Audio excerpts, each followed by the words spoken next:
In a minute, I want to drop you down into an Iroquois village and give you a little bit of a sensory experience of what it would have been like to be in a Haudenosaunee village right before the time that the Europeans would have showed up. But first, I want to talk about clans for a little bit. So we've talked about tribes, the Haudenosaunee, the Confederacy, but inside of those tribes were clans. And those clans are the real source of the power for the women in the Haudenosaunee culture. So the women are going to be in charge of things going on in the village, in the dwellings. And if you're born to a woman who is part of the Turtle Clan, you're in the Turtle Clan.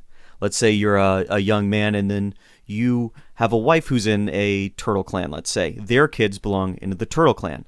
You, because you're not going to marry within your own clan, that would be incestuous, considered incestuous. Your own children would not be part of your clan. All right, so there's a lot of power here for the women in the community.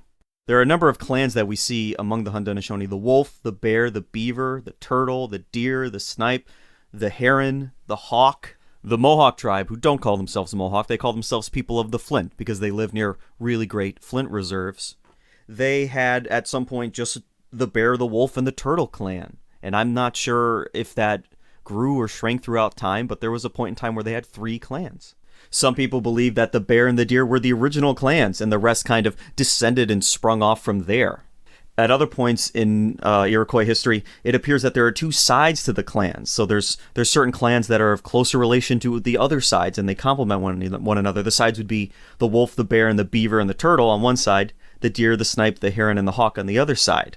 Something that kept the Haudenosaunee together is if you are a part of the Bear Clan and you're in the Mohawk, and there's somebody who's part of the Bear Clan and they're in the Oneidas, you are brothers and sisters to one another. Even though you're a different tribe and have a slightly different way of talking, slightly different accent, slightly different language, you are brothers and sisters. So not only are the tribes confederated to one another, inside of the tribes, the individual clans are connected to one another. So you end up with this webbing, this webbing of ties and connections that really hold these groups together. So you might meet someone you don't even know, but they're part of your clan. They are your brother or sister. And you had certain obligations to people within your clan, even more so than people who were just in your tribe. And those obligations and expectations depended on your gender. And we're going to get into that because the Iroquois culture appears to be divided along gender lines quite distinctly. So we're going to see that there's certain roles that women had, certain roles that men had. So the study of gender roles, that goes all throughout history and every culture, and we're going to look at that. And this is going to be a time, I know we live in an age now, where the idea of gender is kind of up in the air, debatable, and fluid. But at this time, it wasn't quite so much. So we have to take our modern hats off and just go back in time and just give yourself a little room to consider that things were different back then. Because we're going to jump right back in time right now. All right, so just to give you a little ambiance, I'm going to add a little background noise. This is courtesy of Sword Coast Soundscapes. You can find them on YouTube. I'm choosing to do the small marketplace ambiance. So this won't be completely historically accurate. I've noticed a lot of like hard-soled shoes in the background, which you wouldn't hear in a Native American village that we're going to. But just to give you the sound of people around you and the space, I want you to feel a little crowded in, and I want you to feel like you're inside of one of these villages. So it's just for the feel. It's not accurate, and I know that, so lay off me. Let's introduce you to the Iroquois world. Let's say you're born a baby girl or a baby boy. In the clan system, if you're born a girl, you are slightly more valued because you are going to create more people for your own clan. If you're a young boy, well, you're going to grow up, you're going to get married, and then your children will be part of another clan. They'll be part of the mother's clan. So a young girl is a more valuable baby. You're going to live in a longhouse, and there's going to be other members of your immediate family there, and then in other sections, other members of your clan. A longhouse was typically one clan. So next door in the next apartment, essentially, might be your cousins or second cousins, somebody in your clan. And the entryway and the exitway for the longhouses would be on both ends. And this is why when we talk about the Haudenosaunee, the people of the longhouse, they are one metaphorical longhouse, with the Seneca guarding the western door and the Mohawk guarding the eastern door. Longhouses varied in sizes. Sometimes you'd have 2 families in a longhouse with a central fire in the middle, and then sometimes you'd have 10 families in there. Now, how did your family come together? How did your mother and your father meet? Well, in the Iroquois tradition, you could marry who you wanted. basically, more or less. There are some rules, unlike in many of the European cultures at the time, where marriages are going to be arranged. And in different parts of the world today, marriages are still arranged. At this time, it was kind of a 50-50 split. So what would typically happen is that you would show interest in somebody else, and they would show interest in you. And then what would happen is both of your mothers would get together, and they would decide, is this a good fit? Does this work out together? First of all, you can't be part of the same clan, because you're basically considered part of the same family. And the mothers would debate, and they'd go back and forth, and they go, yeah, you know what? Our kids would make a good fit together. And then they would lend you their approval. Now, this is where moms are in charge. Fathers do not have a say in this, because you are not part of your father's clan. Your mother is the parent. Not to say that fathers weren't fathers, but when push comes to shove, mom's going to get her way. And to begin the marriage process, the young man and the young woman must prove that they're productive. And so the young woman would make a unleavened cornbread, because they don't have any leavening at the time. So a flat cornbread, and bring it to the mother-in-law's house where the son lives, the future husband. And this would be a gift, and it would prove, hey, look, I can grow corn, I can cultivate corn, I can cook corn, I can be productive. And while that's going on, the young man would go out and hunt some game, hunt something, and then bring whatever he hunted to the mother-in-law house of the bride and say, hey, look, I can provide, I can hunt, I can bring things in. And so both people would have to prove to their respective mother-in-laws or future mother-in-laws that, hey, I can do things for you, I can do things for the family, I can support your child. And if these gifts are accepted, the marriage is complete. You now have a married couple. The longhouse that they would live in would be owned by the wife. It's part of the wife's clan. So it would at least be held in trust by the clan, or that section would be controlled by the wife completely. It is the wife's world, especially inside of the village. So the husband, when they have children together, the husband is a father, but at the end of the day, the mother is in charge, because those kids belong to part of the clan. That being said, the possessions that the two of them had were separate. The father had his possessions. The mother has her possessions. There isn't this idea of shared objects. Obviously, they would share with each other, but they have a very modern concept of, this is my stuff, this is your stuff. And they would share and get along together in that way. Contrast this to a lot of European cultures, not so much the Dutch culture, which we'll get to, but the English. In many cases, it would be the husband who owns everything, absolutely. This is not the case. There's a quote here I found in the Jesuit Relations, where I believe a Huron, or perhaps a Haudenosaunee woman, I forgot to write it down, says, I am my own mistress. You do what you choose, and I do what I choose. And she's talking to her husband there. So basically, the women maintain their independence. Additionally, fathers were expected to provide for the families, and they were expected to help the clan, the overall clan, of their wives and of their children, obviously. So there's another interconnection there. So you have a tribal, you have a intertribal with the 5 nations, you have the clans that are overlapping between them, you have this marriage between 2 different clans, and the fact that the fathers are expected to help the mother's clan. Now, there are some restrictions that only apply to women. For one thing, only a woman in this culture, and many cultures at this time and before, could commit adultery. Now, this might be a weird idea, or it might seem bizarre to the listener here, but before the modern era, when we have paternity tests, DNA tests, ancestry DNA, all that kind of stuff, you couldn't be certain 100% that little baby girl or boy belonged to that father. You can't know 100% that father was really the child's father. You can't know that. You can be pretty trusting and pretty sure and know that the mother was a person who lived up to her oaths and whatnot, but you can't be 100% certain. But you can be certain that child came from that mother because they physically came out of that mother. And that's why we see a lot of cultures where clan systems are linked through the women, or leadership roles linked through the women. Because let's say you're a king, and this has happened in the past, in the old world. Let's say you're a king. You can't be 100% certain that your son is your son. You just can't. You didn't follow mom around the entire time. You can't be exactly 100% certain. But you do know that your sister's son is your nephew. You do know that for a fact, because you both came out of the same person. Okay? It's a little filthy if you think about it, but that's a certainty that they had. So let's say your mom and dad, let's say they're not getting along so well. We're getting to the point where there might need to be some separation involved. It was the responsibilities of their mothers to counsel them. So these mothers would serve as a wiser, older figure. They were both mother-in-law and counselor, therapist, negotiator, lawyer. They were really filling tons of roles that we would give to individual people today. They were responsible for the counseling.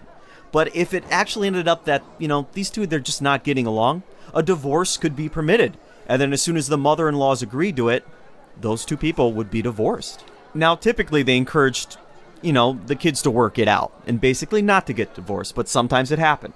So fathers, as it is, have no choice in the marriage of their children. That's clearly up to the mother. Now, let's say a couple divorced. Now, what is a father's rights to their children? Basically, none. It really depends on what the mom wants. If the mom wants you to interact with your father, so be it. If she doesn't want you to interact with your father, it doesn't happen.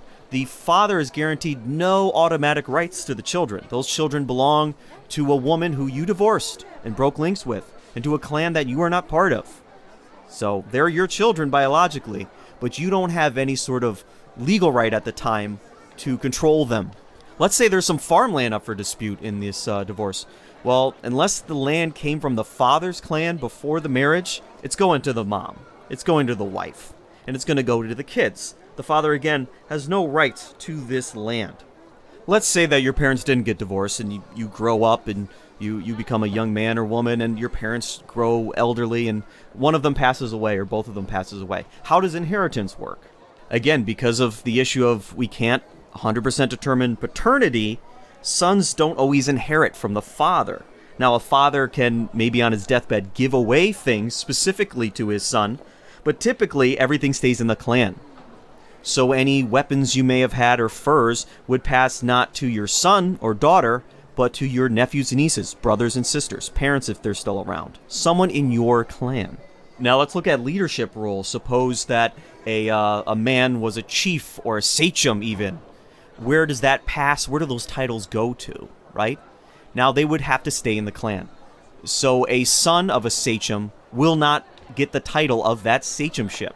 He might get a sachem from his uncle on his mother's side, but he will not become a chief or a sachem from his father.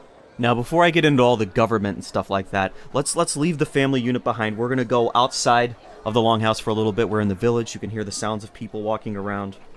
Now, the women of a clan could count on the men of the clan to do certain things, like clearing fields, the big stumps and rocks, and doing all this grunt work, clearing fields for cultivation, whereas the women would typically be the ones doing the actual farm work as far as once the land is cleared and ready to go. Now, the women could also count on the men within their clan to avenge crimes, to be part of a criminal justice system. If you were a woman in the Turtle Clan, the men in the Turtle Clan would essentially be the police force that you would go to if you had an issue. And now the women, they're responsible for growing the food, cultivating the food, in many cases cooking the food, and pretty much everything else going on in the village. And now, at this time, we typically think of Native Americans as doing a lot of hunting, and the men will do a lot of hunting. But when it comes to really the calories, where is the bulk of the food coming from? It's going to be from plants that the women grow. So the women are responsible for feeding the men and the children and the elderly. The women are really keeping everything going. And then the men on the other side, in addition to clearing fields, they're going to be the ones building things. Okay, they're going to make the big palisade walls. The longhouses, both genders will take turns helping each other with that. And then sometimes the men would be cutting wood, things like that. The real grunt work, like I said. The textiles, like the pottery and the clothing and all that sort of really fine work where you need to be really good with your hands to do. That's all going to be done typically by the women.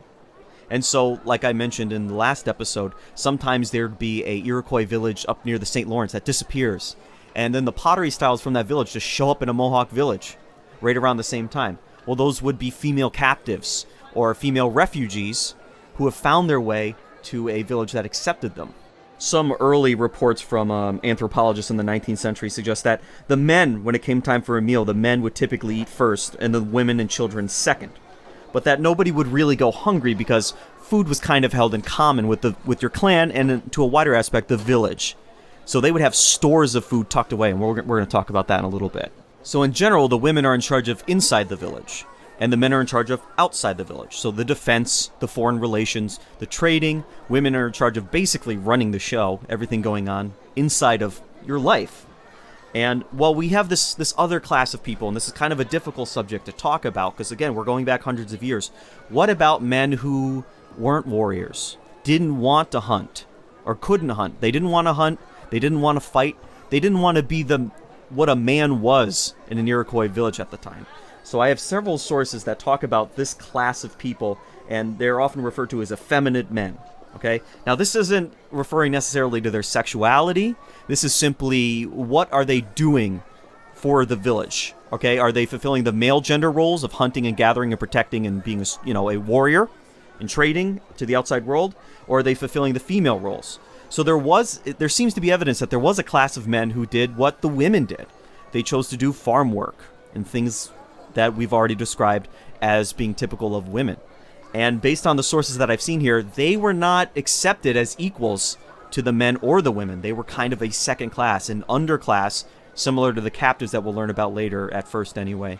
And they occupied another tier. They did not fit into what was typically expected of Iroquois people, and so they were kind of like second-class citizens.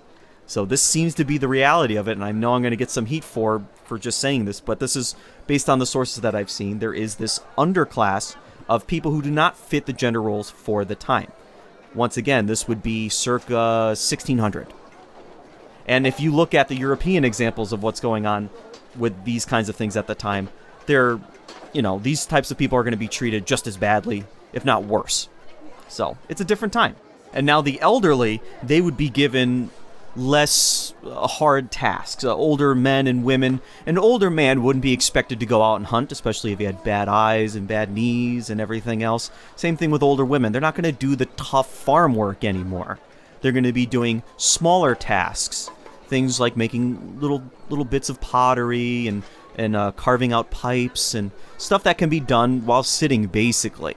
And so they were actually very kind to their elderly and considered them very wise, and they were the source of the stories and the history. So they were very highly valued and taken care of.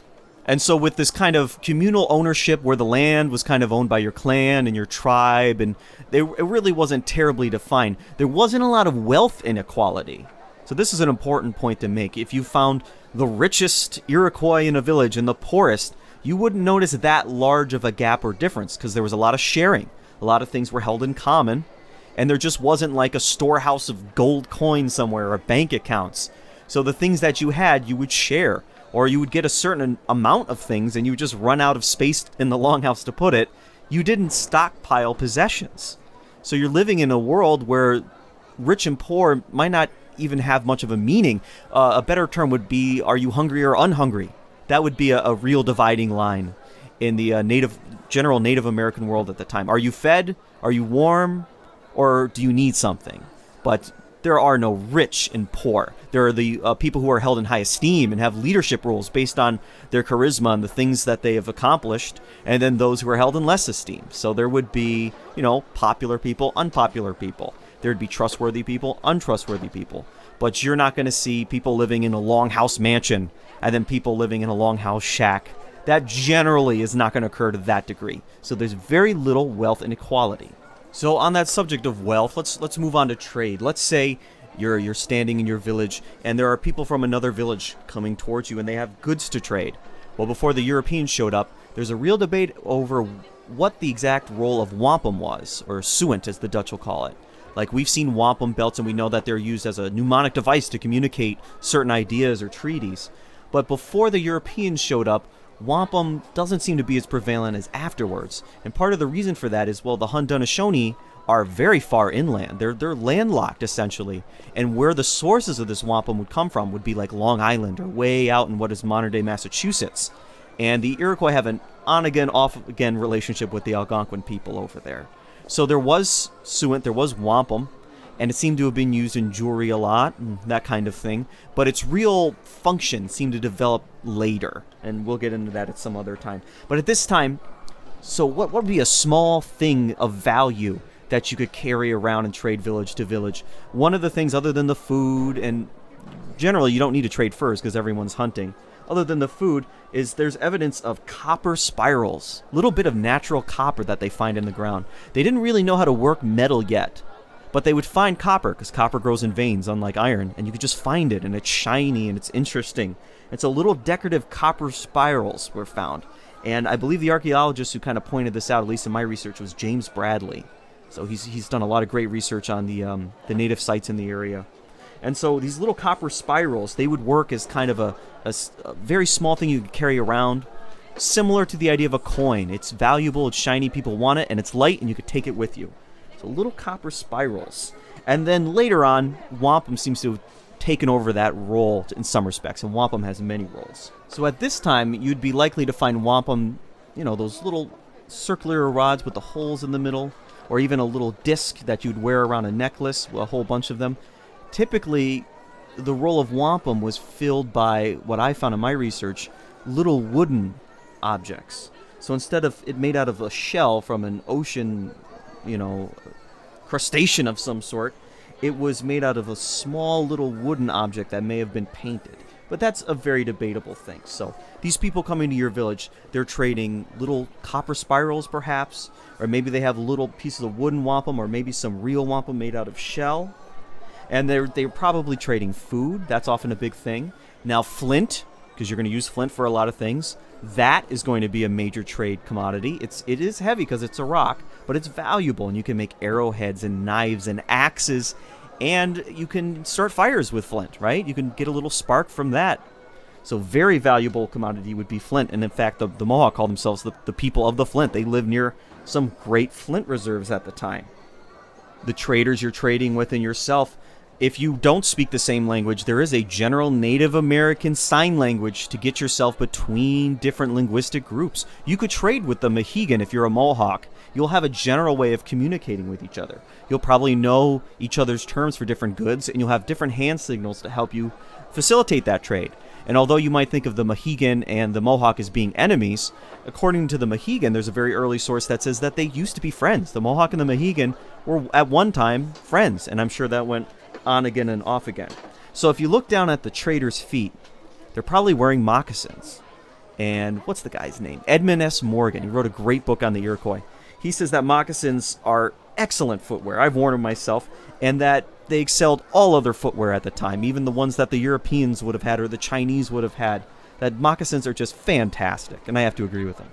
So they come walking up with their moccasins. Those little copper spirals, it's believed by some that they would have thought to have been the tail of the underwater panther from Iroquois beliefs and mythologies and stories. And then mica, if you guys have ever seen a piece of mica. Mica used to be around a lot, but then the thing about mica is it's crystally, right? It looks like quartz, but it's in sheets and layers, and kids like to just peel it back.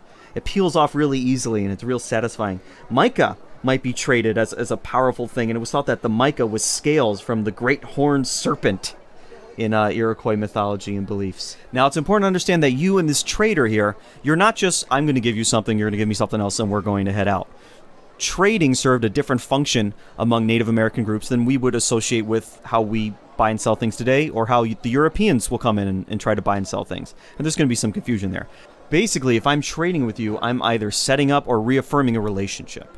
Okay? I'm not just trading something with you and you're trading something with me. I'm confirming that I'm your friend, I'm your ally, and vice versa. And so we're going to see a lot of times where the Iroquois are not trading with a certain other native group. And that's a signal to them that this group is not just not trading with us, they're not our ally. That's how that works. And so by trading with somebody, you're saying, I accept you, I will help you. There's a connection between us, a link, a bond. And we're going to see that language show up a lot when we talk about the Haudenosaunee, because it trickles all the way up through their political structure, and it really helps explain quite a bit about them. Now, where do I want to go? I think I want to go out on a hunt. So let's say we're with a band of young men, and we're going to go out and we're going to go hunting. I'm going to change the soundscape here to be more nature. So I'm going to use the same sources I did before, and we're going to use one called Forest Daytime. So we're going to hear the sounds of the forest. You with your hunting band, you're leaving the village. You're probably part of the same clan. You're going out into the woods, and you're going to look for some game out there. Now, this is where we start bringing in a little bit of religion. So the animals of the forest, they're kind of controlled by these magical beings, essentially. These small creatures that Europeans would have called like elves or dwarves, and they're hard to see, and they hide in the woods. And they're the keepers of the game. They can determine whether or not you have a good hunt or a bad hunt. So if you appease these nature spirits, you can either have the game just come right to you, or you can anger them, you can disrespect them in some way, and you won't find anything. It'll be a complete waste of time, and you'll go hungry. Now, the number one plant that the Native Americans across the continent would use to communicate with any sort of spirit would be tobacco, burning tobacco. Now, there's different ways you could do it. You could just burn tobacco and just send the smoke up, and then put your message into it, your song into it. Or you could do what's called smudging, where you have tobacco rolled up, and you light it on fire, and you kind of push the smoke onto you and rub it upon your skin, and it's quite elaborate, and it changes depending on Native American cultures and even tribe to tribe, person to person. So I'm not going to really speculate on what the correct way to do it is. But with the tobacco smoke, you're going to be able to convene with these nature spirits, and you're going to be telling the keepers of the game, this, I'm giving this to you, I'm a good person, please allow me to have a good hunt. Now, the word for hunting that I found from some sources in the Iroquois languages translates to something as simple as, let's go and get it. It's literally like, hey, let's go. It's like the beginning of a football game or something. We're going out there. Let's go and get it. So that was their term for hunting. So they would do their ceremony, and then they'd go, let's go and get it. And they'd go out into the woods. Now, hunting was just not indiscriminate. They would hunt certain animals, and during certain points of the year, they wouldn't hunt females if they could tell the difference, because they knew that the females would create more animals in the future. So leave the females, because really, if there's one male out there, he'll get around to it. So they were very smart, and they practiced hunting techniques that were similar to how we get hunting done today, all right? So there's certain populations of animals that we just don't touch at certain times, and they knew that. They already had that in their head, and so they always had a sustainable supply, typically, unless there was some disaster or something, and overhunting by other tribes coming in, or just a boom in population. They could always count on game being there in general. And these hunting parties, they loved hunting. They'd be gone for a long time sometimes. And there's reports of Iroquois hunting parties up in what's modern-day Canada, all the way down in Ohio, and sometimes way down in the Chesapeake, where Jamestown is going to be founded in a couple years from our scenario here before the Europeans show up. They would use a lot of different techniques for catching animals. They would just flat out hunt them, and they would have wonderful bows and arrows and spears to do that kind of stuff. But they would also have ways of working together as a team, and having sometimes things that made sounds to spook animals in certain directions. And in the woods, sometimes they would construct palisades, large walls or bushes, to trap animals or to narrow them into a V. So you can imagine a long V laid out on the ground. The animal goes into the wide opening, and they get trapped at the end. Now, the animals that you hear about them hunting a lot is, of course, beaver for the beaver fur trade. Well, that's going to come with the Europeans. But bears, the grease from the bear had a lot of uses, which I think we'll talk about in probably some later episode. But mostly deer. Deer is typically where a lot of those meat calories are going to come from, because there's a lot of deer, and that's just the game in the area. So bear and deer, and then they would make little nets to capture birds. They would also use nets for fishing. Sometimes they'd use nets with rocks to kind of hold it down. They would also use harpoons with a little single barb on it to spear a fish, which is very hard to do, by the way. It's very hard because of the water. The fish isn't exactly where it looks like it is because of the refraction, I believe it's called. And then some Native Americans could even bow and arrow fish, the Haudenosaunee especially. And some of the Iroquois would make fish weirs, which would be like a rock structure in a creek or stream or a slow-moving river, where the fish could go inside and then kind of get twisted around like a maze and not make their way out. Typically, the hunter who killed the animal would get the right to the skin, whereas the meat would be shared with the whole hunting party. Typically, the hide, the prize, essentially, would go to the one who actually did the hunting.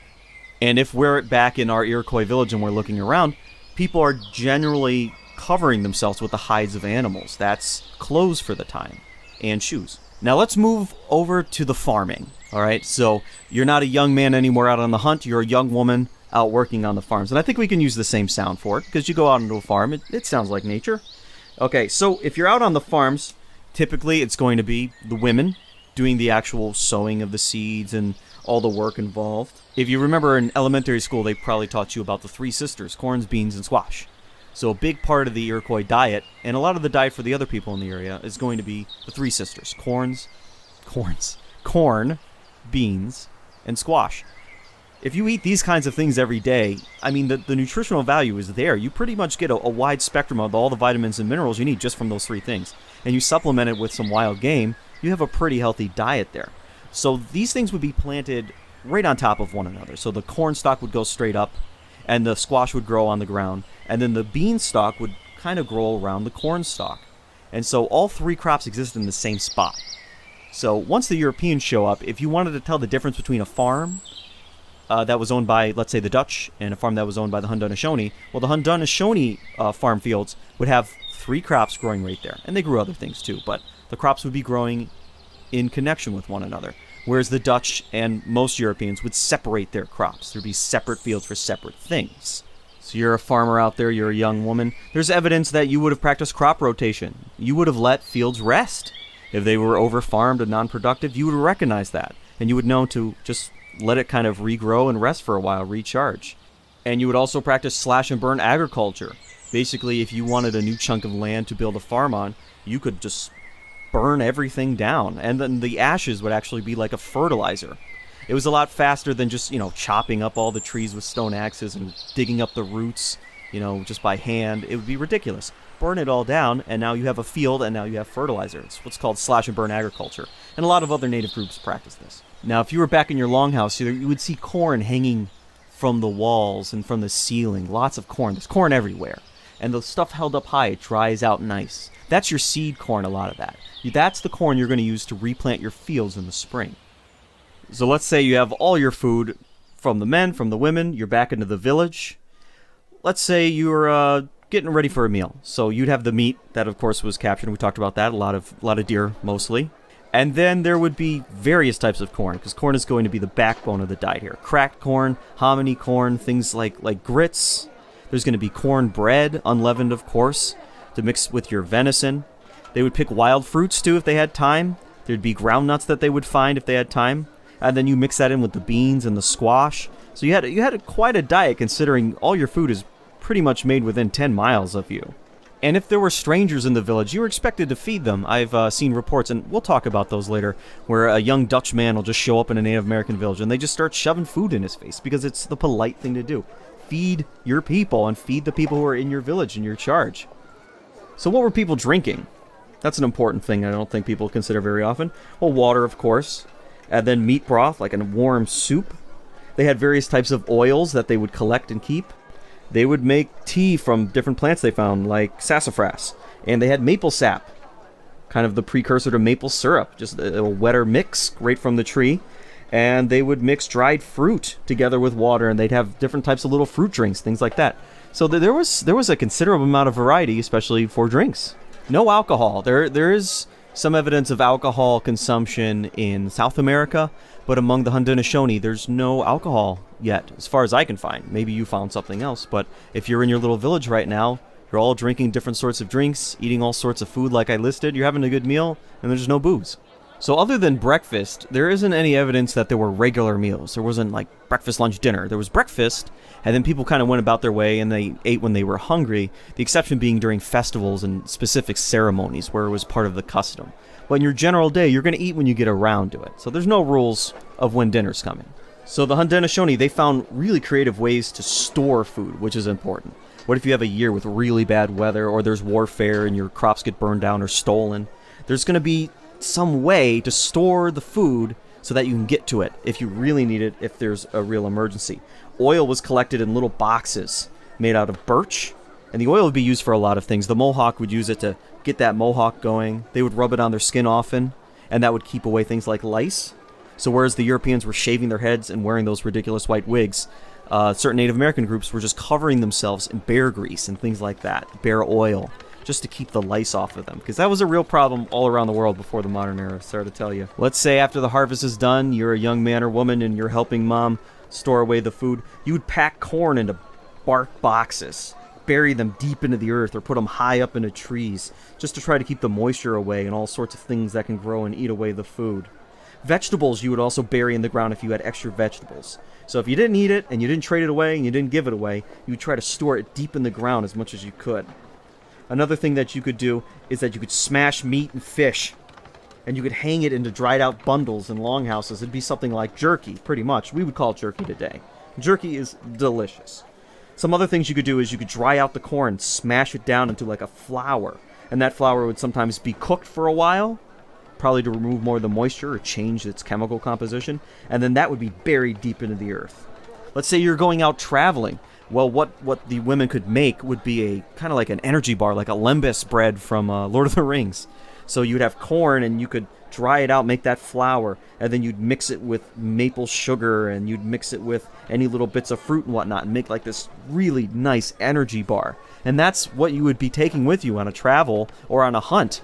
So on a hunt, you think, well, you're going to be eating game. Well, until you find that game, you're going to be eating this kind of lembas bread stuff. It sounds really delicious, actually. I'm actually getting hungry doing all this food stuff, so I'm probably going to go eat in a minute. So that jerky that they made, that venison that would be cured over a fire, they could bury that deep into the ground in skins. And so depending on the groundwater and whatnot, these stores could be there for a very long time, years we're talking. And let's say you're having a conversation with someone while you're eating, you're at this meal, you're in the middle of your village here. Like if you talked about something in the past, how would you compute time? They don't have a calendar hanging on the wall of the longhouse. Well, the Iroquois seem to have used two ways of kind of remembering time. They both used a lunar cycle, so the stereotype of people referring to the past in terms of moons. This happened 3 moons ago, or this happened during the last new moon, or something like that. And then they also seem to have a sense of the solar year, of the 4 seasons passing, and that's one cycle. Now, the reason why they would use both is because you have 2 very different lifestyles. You have the men who are out there hunting and gathering, and they're up at night looking at the moon and the cycles of the moon, and that's how they're kind of remembering how long they've been gone, or just kind of remembering the recent history. So moons would be the system of time that the men would kind of understand, the cycle of the moon. Meanwhile, for women who are doing all the farm work, they're very conscious of the year. They need to know exactly when to plant, exactly when to pick. So the food doesn't spoil, the plants come up on time, you don't plant too early and the crops all freeze. So women would typically probably use that solar calendar. They would have an idea of the seasons, and men would go by the moons. And both systems existed interchangeably. And they kind of still do in the way we use calendars today. If you think about it, a month is roughly the length of the cycle of the moon. And then, of course, an entire year is close to a solar year, with a little bit of a difference, which we correct sometimes. So they're pretty consistent with what we do today. And over the course of this year, they would have many different festivals, usually to celebrate the changing of seasons and what came in and went out with that. They have a maple festival when the sap started to come in, a planting festival, a strawberry festival when the strawberries were ready, the green corn festival, very important one, when the corn was ready to be harvested. They'd have a separate harvest festival. They'd have some semblance of a New Year's festival, and in some records it was shown that they would sacrifice a white dog during it. And this would all be dedicated in worship of the Great Spirit and the other spirits out there that can control the lives of the people living down on the ground. Again, they would burn tobacco and they would practice smudging with the tobacco in order to communicate with these spirits, and they would do dances, and the dancing and the singing was done communally at these festivals, and they were meant as a sort of prayer in a way. This is how this culture would have prayed, whereas Europeans would have put their hands together and would have been very quiet and inside of themselves. The Native Americans would have put out tobacco smoke and sang into the smoke and sent those messages up and out. It's a big reason why people like the Jesuits who came down from New France would not be a big fan of Native Americans singing, because they associated it with prayer and with communion with these spirits that they considered to be demons or Satan himself. The really cool thing about these Haudenosaunee holidays, and basically all Native American holidays, is that they're very present. So a lot of the holidays we celebrate today, like Christmas, it celebrates an event that happened, 2,000 years ago. Or we celebrate Thanksgiving and we connect it to the early separatists who landed at Plymouth Rock, and we call them pilgrims, and they didn't actually land on Plymouth Rock, but that's a matter for a different podcast. So we celebrate things that happened in the past. We do it in remembrance. Native American holidays are in the present. They're celebrating right now. They're living in that moment. They're celebrating whatever nature has thrown at them at that time. It's really kind of an energizing feeling. There's dancing and there's singing, and the thing that you're celebrating is right now. And you're living in that moment, and you're just part of nature, and you're one with the spirit world, and everything is connected, and you're with your family and your whole tribe and maybe visitors from other tribes. It's really just a nice feeling of just being connected to everything around you. There's very few holidays we celebrate today that I can think of that are present. Maybe Halloween? That might be the closest we even come to that kind of connection, that kind of celebration of reality. And there's almost nothing realistic about Halloween, so I don't know if we have anything like this. Maybe New Year's. New Year's, you get together, everyone's happy, and you're celebrating that exact moment, the second we switch over to a new year. So imagine 6 times a year having a New Year's, something that exciting, being in their version of Times Square 1,000 years ago, and having this great moment happening, or this great period of time, a couple of days, and having this wonderful festival and being in that moment. That must have been really exciting. Some of these ceremonies would be led by what they called keepers of the faith. These people who would belong to a religious order of sorts that would cater to a particular spirit or number of spirits or type of spirits. And then there is this sense of a great spirit, some sort of god above the gods or spirit above the spirits. And there's been a lot of debate of whether or not this arose once Christian ideas were influenced into Native American culture, or whether this existed beforehand, whether there was already this sense of what used to be called a primitive monotheism, the sense that there was a great creator god, even though there's mixed in with all these other spirits and godlike creatures. In the 19th century, early anthropologists, they would refer to this great spirit as the early sensing of the true monotheistic God. And of course we know that's thinking way beyond what is actually going on. That's looking at it from your own culture and then projecting it onto them. In addition to there being good religious figures, there were also bad religious figures, what we would basically call witches or warlocks of sorts. That would be the English term for them.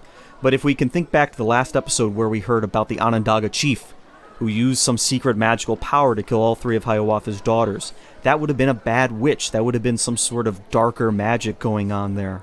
These witches were thought to commune with the dark spirits, perhaps the twin brother in our first episode, the evil twin, or one of the things that evil twin created. And these types of witches, they've been accused of turning into certain animals, similar to like a warlock idea or a vampire idea, that these evil spirits communing with evil people could actually help them turn into beasts. A not uncommon belief in Europe at the same time that this stuff is going on.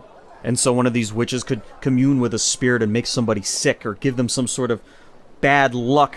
And there were other evil spirits out there. My sources say there were these creatures called the false faces, these floating heads that were so hideous and ugly, and they lurked in the dark of the woods, and if you saw one, you would just become paralyzed with fear and disgust. And they could cause plagues and famine and all sorts of terrible things that seemingly came out of nowhere. You would say they probably came from one of these false faces, or a witch, or an evil spirit, or some combination of all these things just weighing down on you. If you're an Iroquois and you were really worried about one of these spirits, you can go to one of the keepers of the faith, or do your own ceremony, and send up a message to the Thunderer. Alright, the power of the clouds and thunder mixed together, and there was this spirit of the sky, and that person, that spirit, that being, was responsible more than other spirits that we've heard about for punishing the evil spirits and the evil people and the evil witches and the evil creatures that are lurking in the woods. So there were spirits out there that could protect you if you could curry their favor. And you as a human being, you're kind of in the middle of this good versus evil world. Many accounts kind of put the human being as neutral and having to choose between taking a good path or a bad path, an evil path. It's up to the Iroquois person to decide which way they can go. They have free will in Iroquois culture. The things you wanted and the things you dreamed of were your own. In fact, dreams were taken quite seriously by the Haudenosaunee. Similar how we interpret dreams today as being like unconscious desires. Dreams to the Haudenosaunee, before European contact, were seen as unconscious desires in many cases, or predictions. So in the dream, if you went hunting and you had a successful hunt, that would tell you that maybe I should go out on a hunt. Or maybe I want to go out on a hunt. And so dreams, in many cases, inspired young men and women of the Haudenosaunee to go out and explore the world and go out and do things. And then older members to make very important decisions. Dreams were as important to them as they were to the ancient Greeks or to many other cultures. Let's say one of these dreams led you down to make a decision that led to your death or something. What would your family do? How would they grieve? Well, for one thing, traditionally you weren't buried with very much. You were buried with your personal effects, the things you use on a daily basis. You weren't buried with stores of stuff. Later archaeological sites after European contact showed that sometimes a young Mohawk guy would be buried with 15,000 wampum beads to show his wealth and power. But before European contact, that doesn't seem to be what burials were about. First, your clan would grieve for you, your entire clan, and those very close to you, they would actually rip their furs to show their grief. Very similar to stories you've seen in other cultures, especially in the Middle East, in biblical accounts, and Sumerian and Babylonian, Egyptian, that when you're grieving, you rip your clothes. You physically create a tear where the tear is inside of you. The Iroquois would also practice this. And then the members of the other clans, they would be responsible with condoling you. So they would have what's called condolence ceremonies, where the one clan would try to comfort the other clan. The one clan would repair the other clan. So the injured clan, they would have to make themselves available, and they would have to express that, hey, we need some help here. And then the other clan would have to provide for them and help get them back on their feet to recover from this great loss. And this idea of condolence ceremonies, it ends up on a political level, and we'll see that when wars are being ended, that the Iroquois will try to do a condolence ceremony to say, I'm sorry for the damage we've caused, and are you sorry for the damage that you've caused to us? That's why I'm saving politics for later, because you won't even begin to understand Haudenosaunee politics till you understand them as a people, and I think that's true for any culture. Now, there are some accounts of the Haudenosaunee burying their dead, and there's other accounts of them putting the bodies high onto scaffolds to be picked apart and turned into bones, and I can't really fish out what is what, or maybe some tribes did this or different times.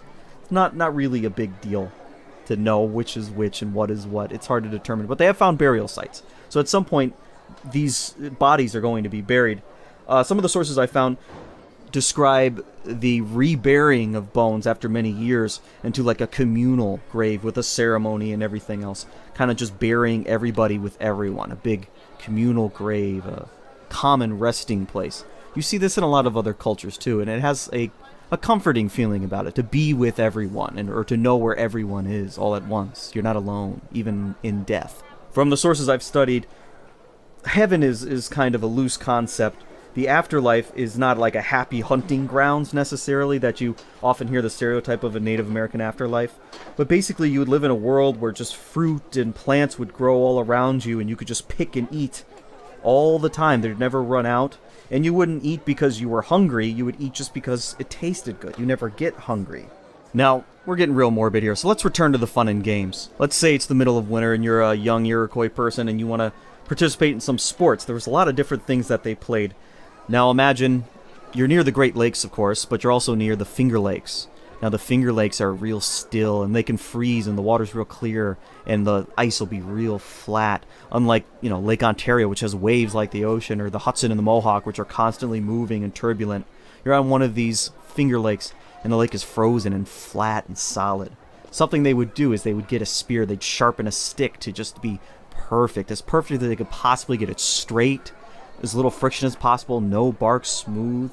And they would have competitions to see how far could I throw this spear on the ice. It's kind of like skipping a stone, but it must be so much more satisfying to just wing a big spear and just send it out on a lake, and it just keeps going and going until you barely see it anymore. So that's one thing they would do. It's kind of like bowling. It's kind of like darts. I don't know what they compare it to, but it sounds really cool. I kind of want to do it. Just take a nice sharp stick and just send it right out there and just hear it kind of whistle along the ice. Real satisfying. They would also use spears to throw in between moving hoops. Europeans had similar games. So you'd throw the hoop, and then you'd try to get the spear through the hoop as it moves, or the arrow through the hoop as it moves. And this would be like a natural outgrowth of a child's game for learning how to hunt. And that sounds pretty fun too, but I kind of like that spear on the ice idea. And of course there were lacrosse-like games, and that occurs all along the East Coast, really, up into Canada and down to the Chesapeake. You'll see some version of a lacrosse-like game. And sometimes they're really violent. Sometimes they're more violent than like Australian rugby. And then other times not so much. So it's really hard to generalize. But eventually you get highlight and lacrosse and things like that. Now there are no pack animals in this culture. So there's no horses. There's no cows or oxen or mules or anything that can pull or carry a person.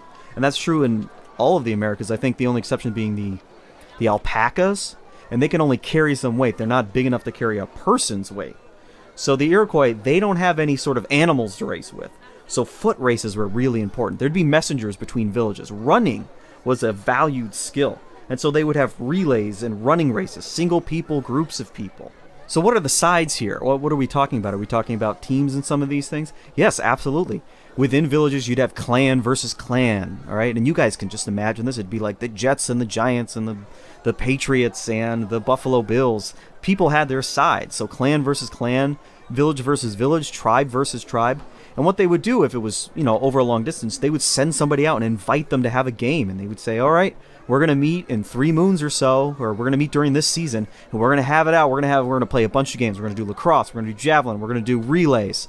And then for months, it's recorded, for months, some of these athletes would train and they get into really good shape for this one specific event.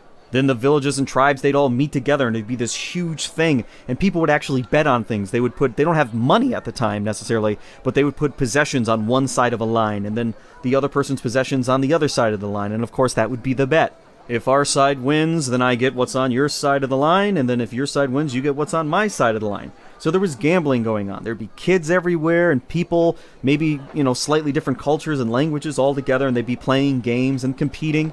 This was a way better alternative than going to war with one another. So we see a similar thing in ancient Greece where the Olympic Games kind of arose as a way to keep the peace and have a little fun on the side, and yet still have that competition and a winner and a loser.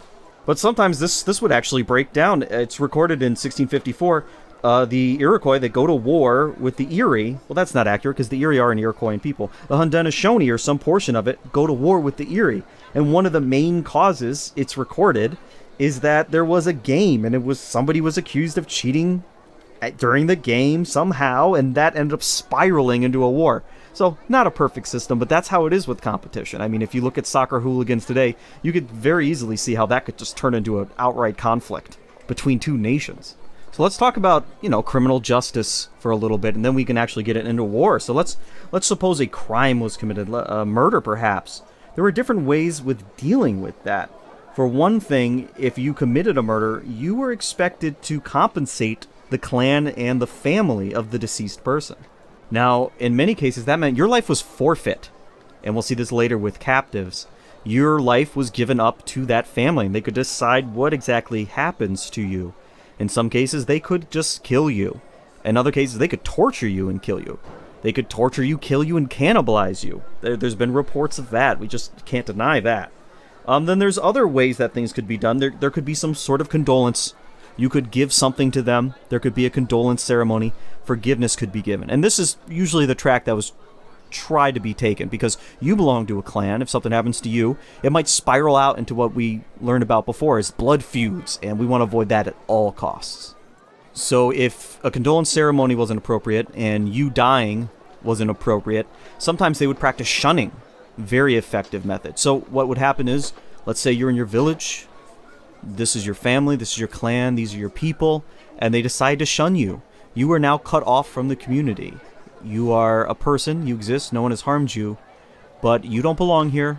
No one's going to protect you, no one's looking after you, no one's feeding you, and you need to leave, essentially, and find a way to make it out on your own. Maybe join another tribe, take your chances on that, but you are shunned. It is like you're nothing, you're a ghost. No one's there to protect you. Kind of a scary idea. It's pretty scary. But let's say now you're a young man, perhaps, and you're going on the warpath, you're going through the woods. The tribe you're going after being one of the Haudenosaunee. And you meet another tribe along the way. The two of you clash head to head. Your side ends up losing. They lose a lot of people, though. They're not happy. They take you captive. None of them have particularly seen you commit any crimes necessarily, kill anyone, hurt anyone, but they have you now. And a lot of their debt is on the hands of your brothers, and maybe on your own. And so they're going to force you back to their village. And just like if you committed a crime, your life is now forfeit to this tribe. And things could go a couple of different ways. One of the first things they might do is march you and anybody else they capture through a gauntlet. So a line of people ready to beat you with various objects. And it could be several people long, it could be dozens of people long, there really are no rules. And they want to see if you're strong enough to make it through the gauntlet. Now, if you can make it all the way through without falling over, without stumbling, maybe you have a chance. There might be another level for you here. You might make it through. You might live another day. If you were a captive and this was a particularly nasty engagement, it's said that if you fell in the gauntlet, they would try to do away with you as quickly as possible. You'd be dead. Or they would choose to torture you. And that's a whole other thing altogether. So the Iroquois came up with many different ways to torture people. By comparison, though, at this time, during the Spanish Inquisition, the Europeans have found really innovative ways to torture people. But the Iroquois have a couple of their own.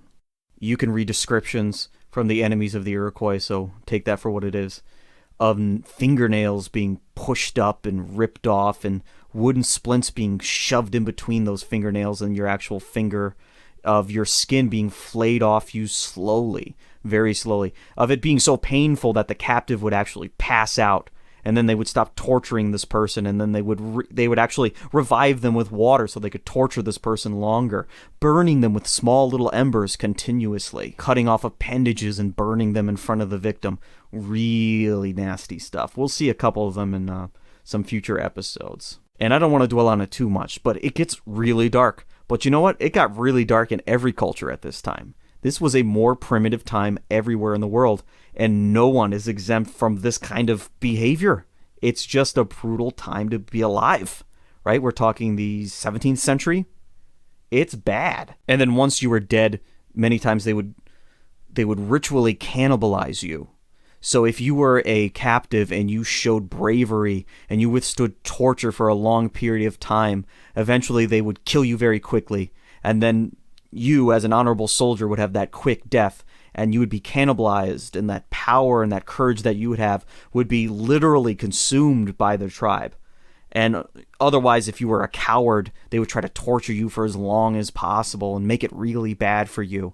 It was a source of entertainment. This is not a very bright subject when we're talking about what's going on at the time, but this is reality. This is what the documents and the sources we have say, Native and European. Let's say, though, that you didn't get tortured. You weren't killed. You made it through the gauntlet.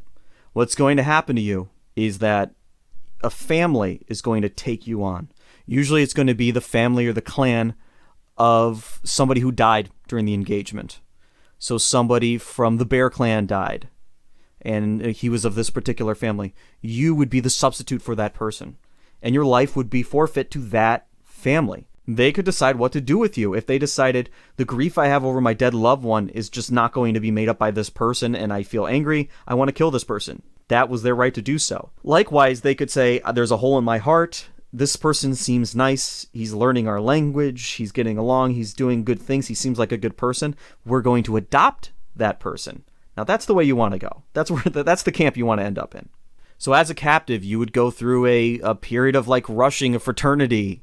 All right? You would be in this time when who knows which way it could go. They could decide at any minute to do away with me. But at the same time, I got to prove my worth. So the captives would do the hardest work. And they're going to be at the bottom of the society until they can prove themselves and prove that they can be part of the community. So they're going to be below the children. They're going to be below, like I mentioned, the effeminate men, because at least they had a second class standing.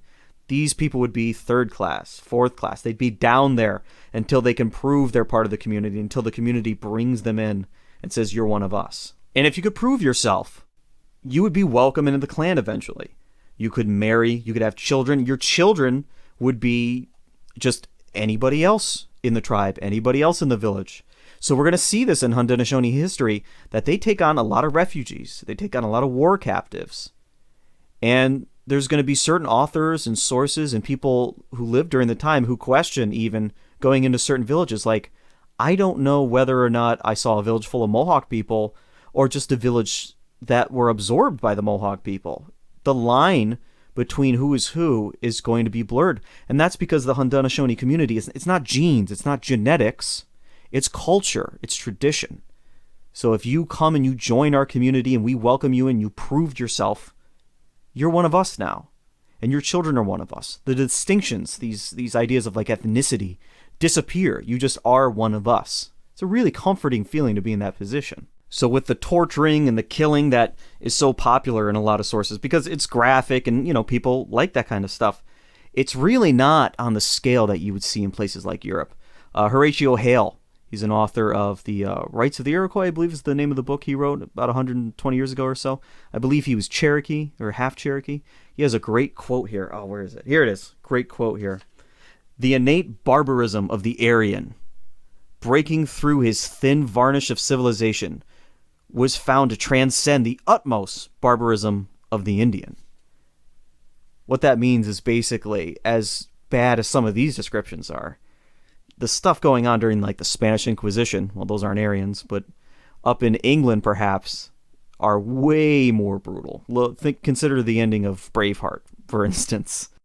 And Horatio Hale also argues that the scale was way smaller. If you look at European wars and the Inquisition, like I said before, and all these other sort of religiously based arguments that they had, full-scale, decades-long wars, the scale of European torture and captivity and all these other horrible things were way larger than what's going on in North America. So as brutal as Native American life could have been at this time, it was brutal everywhere, like I said before. And it is recorded that the Iroquois sometime adopted an entire tribe or the remnant of a tribe who have suffered some sort of catastrophe. It's happened many times. The Haudenosaunee have done it more. There have been more tribes absorbed in the Haudenosaunee than there are the original tribes, the 5, and even the Tuscarora, the 6. If you count all the tribal people who have come and joined the Haudenosaunee, especially in the 17th and 18th century, it is far more than the original 5 tribes, even with the additional 6 Tuscarora. It's really amazing how much they came to accept people and bring them into their own lifestyle. And so in our next episode, we are going to look at the politics of the Haudenosaunee. But right before the Europeans began contact with them, what was going on? And the episode is going to leave off on an ominous note. So by the end of the episode, we'll see Samuel de Champlain poke his head into this story. We're going to see the Europeans start to show up and trading with all the groups other than the Iroquois. And it's going to look like the beginning of the end for them. But the Haudenosaunee have a lot in store. They have a lot to show off for themselves. And the story's going to very quickly turn around when the Dutch show up right around the Albany area. And then from there on, there's going to be a lot of struggles, but the Iroquois nation will be on the rise. Thank you for watching this show. I'm Eric Yanis. This was the Other States of America History Podcast.